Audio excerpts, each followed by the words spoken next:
Hey guys, Sandy here. Welcome back to the channel. Today I am playing with some fun Brutus Monroe products. These are the Love Bugs cutting die set.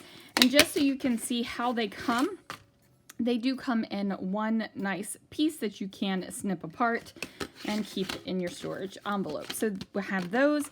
I have also pulled a couple glitter glazes. I have Scarlet, Alabaster, and Gold. Look at those beautiful shiny colors. And then I have a couple of photos from the Flower and Garden Festival that I'm going to do in a 6x12 page protector. So let's see what I can do. All right guys, so I am very excited for this layout, and that is because it is not my normal size layout. Now most of the time I do 12x12 layouts, but I do like to mix it up every once in a while, throw in a different size into a page protector that will still fit in my 12x12 album. I really just think it adds some interest to the album. So this is a great time to do that. This is for the Flower and Garden Festival in Epcot.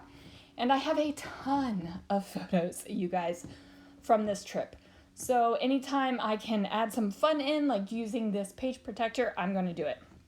So I'm going to make the base cards for each of the 4x6 pockets where my photos and such will go. So I'm using the Ladybug and Roses stencil from Brutus Monroe, and I'm just putting some purple ink through there. Now, if you haven't met me, hi! I say things like purple instead of purple, just because that is the way I do it.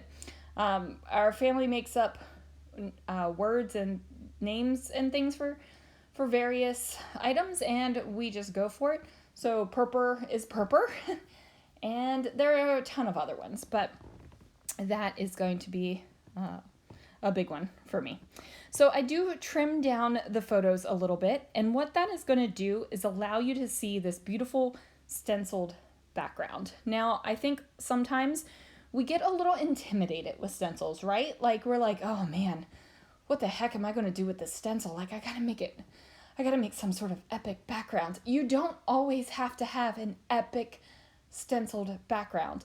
Just using one color as a background is going to basically turn your plain paper into a pattern paper, and it works great here. So a lot of the colors in these photos, there's purple in the photos, there's a lot of green in the photos because hello, Flower and Garden Festival.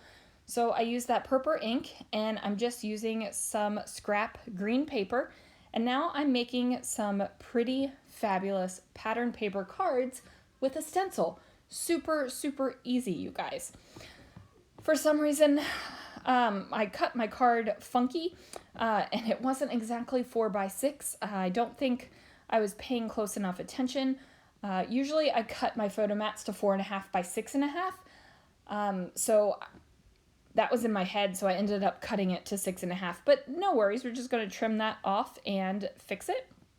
So I want to make sure that you're going to be able to see some of the stenciled background. Now, am I upset that a lot of the stenciled background is being covered up? No, I am not upset at all, because it looks like a pattern paper. Super easy, right? So now I am going to use this photo as a full photo instead of trimming it down for the pattern paper. And I do that because it's going to give me a little bit of variety within this page. So not only is this 6x12 page protector with the 3 divided pockets going to give me variety in my album, I'm also going to have variety within the page protector. Especially for my Disney layouts, I like that.